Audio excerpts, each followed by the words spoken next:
बाकियों से जरा हटकर सोचें।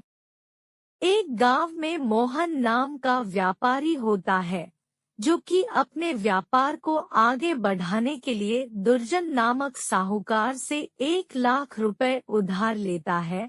कई दिन बीत जाते हैं और साहूकार अपना पैसा मांगने आता है, लेकिन मोहन कहता है कि अभी तो पैसा उसके पास नहीं है, लेकिन जैसे ही पैसा आएगा वह उसे दे देगा। किसी बातचीत के दौरान मोहन की बेटी भी वहीं आ जाती है और मोहन से कहती है, पापा क्या हुआ, यह अंकल क्यों चिल्ला रहा है।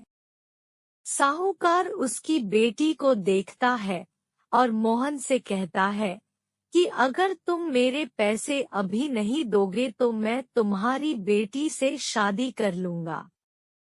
उसके बाद साहूकार के दिमाग में एक आइडिया आता है और वह मोहन से कहता है कि चलो एक खेल खेलते हैं। साहूकार मोहन से कहता है कि उस खेत में सफेद और काले रंग के कंकड़ है। मैं दोनों रंग के कंकड़ अपने 2 थैलों में रखूंगा। उसके बाद अगर तुम्हारी बेटी सफेद कंकड़ वाला थैला चुनेगी तो तुम्हारा कर्ज माफ कर दूंगा और तुम्हारी बेटी से शादी नहीं करूंगा, लेकिन अगर तुम्हारी बेटी काले कंकड़ वाला थैला चुनेगी तो मैं तुम्हारी बेटी से शादी करूंगा, लेकिन कर्ज माफ कर दूंगा। इसके बाद वह साहूकार खेत में जाता है, कंकड़ को थैले में भरता है, तो मोहन की बेटी देख लेती है कि साहूकार दोनों थैलों में काला कंकड़ रख रहा है। उसके बाद साहूकार लड़की के पास आता है और उसे कहता है, दोनों में से कोई एक थैला चुनो। अब लड़की को तो पता ही था कि दोनों थैले में काले कंकड़ है। उसके बाद उस लड़की के पास सिर्फ 3 ऑप्शन थे।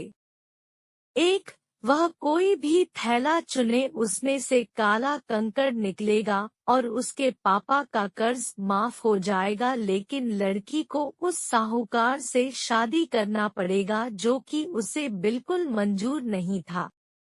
2, मोहन को साहूकार के दोनों थैलों में मौजूद काले कंकड़ के बारे में बता दे, लेकिन साहूकार भड़क जाएगा।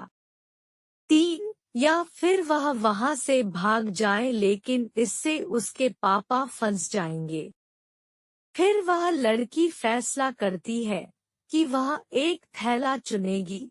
साहूकार मन ही मन कुछ सोच रहा होता है कि तभी वह लड़की जल्दी से उसके हाथ से थैला लेती है और उसमें मौजूद कंकड़ को नीचे मौजूद अन्य कंकड़ों के बीच गिरा देती है। फिर कहती है, मुझे माफ करना, जो थैला मैंने चुना था उसका कंकड़ मैं देख नहीं पाई और वह नीचे गिर गया। अब नीचे तो पहले से ही कई सारे कंकड़ मौजूद है, कैसे पहचानूं कि मैंने कौन से रंग का कंकड़ चुना था। लकड़ी मुस्कुराती है और साहूकार से कहती है, अंकल वो दूसरा थैला दिखाओ, उसमें कौन से रंग का कंकड़ है। अगर वह काले कंकड़ वाला थैला होगा तो जो मैंने चुना वह सफेद कंकड़ वाला थैला था जो कि नीचे गिर गया। उसके बाद जब साहूकार दूसरा थैला दिखाता है तो उसमें काला कंकड़ होता है, क्योंकि दोनों थैलों में ही उसने काला कंकड़ डाला था। इससे लड़की को साहूकार से शादी भी नहीं करना पड़ता और मोहन का कर्ज भी माफ हो जाता है। इस कहानी से हम यह सीख सकते हैं कि किसी भी मुश्किल हालत में हमें दूसरों से थोड़ा अलग सोचना चाहिए।